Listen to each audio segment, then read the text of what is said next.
Hello you camouflage camels, and welcome to my review of Tormented Souls. Now I just want to say that my time with this game I enjoyed, however there's like an asterisk by it. Firstly, I love the start, the fact that you're literally just thrown straight into the game and kind of like worrying like what is going on, what's happening, and looking at your character which you're playing going, hold on a second, what? I audibly was confused, which was a good thing for this kind of game. Like I love being confused, love being curious as to what is even going on, and I love just being thrown in the dark. So it had a great start. I also love the setting and the sound design. The whole setting itself is like this weird mansion, hospital, factory, church hybrid, and even that in itself is kind of disorienting. I really like. I love the sounds and the ambient noises that you get as well, which matches the environment and doesn't feel out of place. And I like how the noises aren't necessarily just there for effect. Sometimes it's actually the monster noises are very similar to the ambient noises, so it just keeps you on your toes, so that little bit more, that little extra. And speaking of those enemies, the designs for the enemies are something straight out of like The Suffering or Silent Hill. It's kind of like a nice crossbreed between the two. They stand out and do feel quite unique, even though they are a crossbreed between those two games, like I mentioned. But there aren't many games which have those enemy designs. It's really good. It does give them their own little personality, makes them stand out that little bit more. Also, the majority of the puzzles are actually really cool. There are a few boring ones, like your normal like combination locks and that kind of stuff. But a lot of the other puzzles, you kind of have to think outside the box, which I really like. And I love the interaction you have with the puzzles, that you have to manually go to your inventory. Sometimes you have to examine the items themselves. One early on, I'll sort of spoil for you, but you get a wrench and one door's missing a handle, and you have to manually just look at that wrench, adjust it to the handle size so you can open a door. It's just little things like that which I really like. Just takes the puzzles to a new layer instead of just, oh, here we go, just another puzzle to do, I guess I'll figure out the code. It's good that it makes you feel like you're doing the puzzles yourself instead of just like, gotcha. And the weapons themselves aren't just your usual, here's a handgun, here's a shotgun, here's a rocket launcher. You have to find each individual part, bar maybe 2 weapons. I just like the fact that it's kind of a customization to the weapons, because you are finding those parts and you're going, I've got this part, got the shotgun part. Okay, where's the other one? Where do I find it? And then you're just like, there we go. Now we can finally make use of it. I do like it. It adds just that extra element of like, come on, please let it be in the next room, which I like, instead of like, there's a shotgun, okay, guess I'll use that now.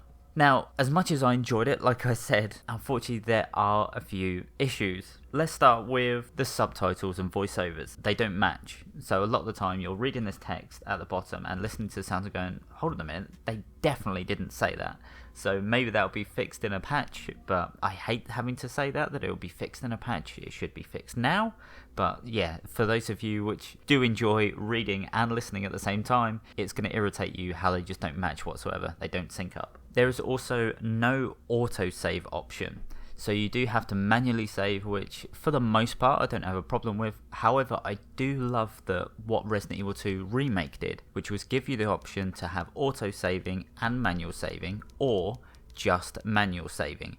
And I wish more horror games would allow that, because let's be honest, if you're at quite a tough part, it can be frustrating when you're just like, oh no, I've used up my save files or save ribbons, whatever, or save tapes in this case, and then you're just like, great, I have to do the same section for like an hour each individual time. It gets very tedious and frustrating. It's not scary, it's just frustrating and annoying. So I do wish there was that autosave option as well. Not that it has to always have autosave, just the option for people to choose.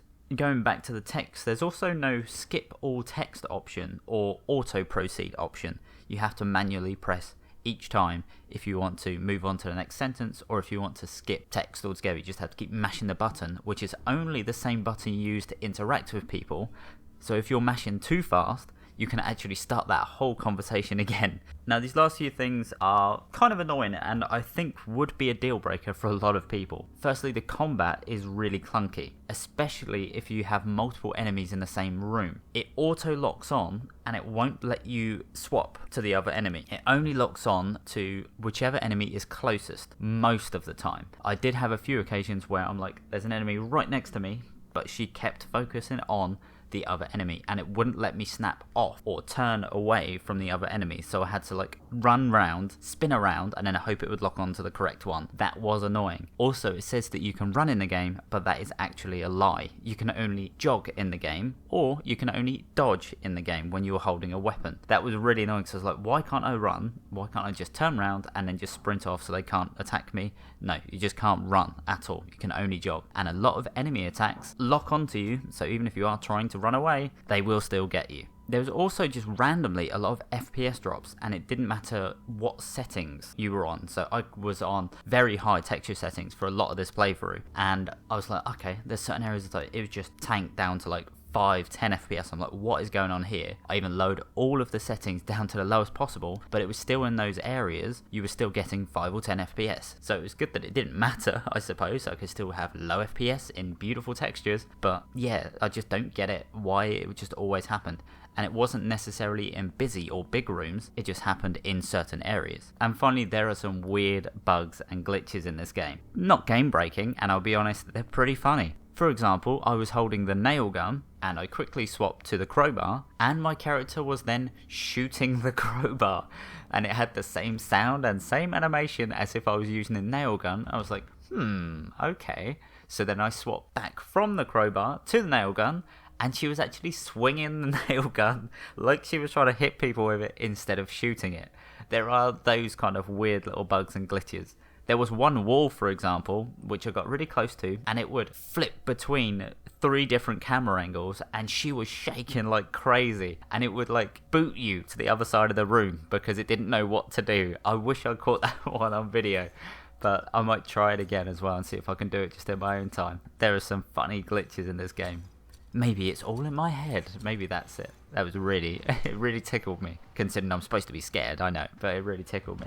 But do I recommend Tormented Souls? Yes, actually, I do. So while there are a bunch of issues, there are kind of like user-friendly issues which should and could be easily changed, easily patched, easily updated. So most of the issues, fingers crossed, going to be fixed by the time that you get this review or you watch this review. But the overall setting, the actual gameplay of it, the story, the monsters, the puzzles, all of that is really enjoyable, and I definitely think you should give it a try.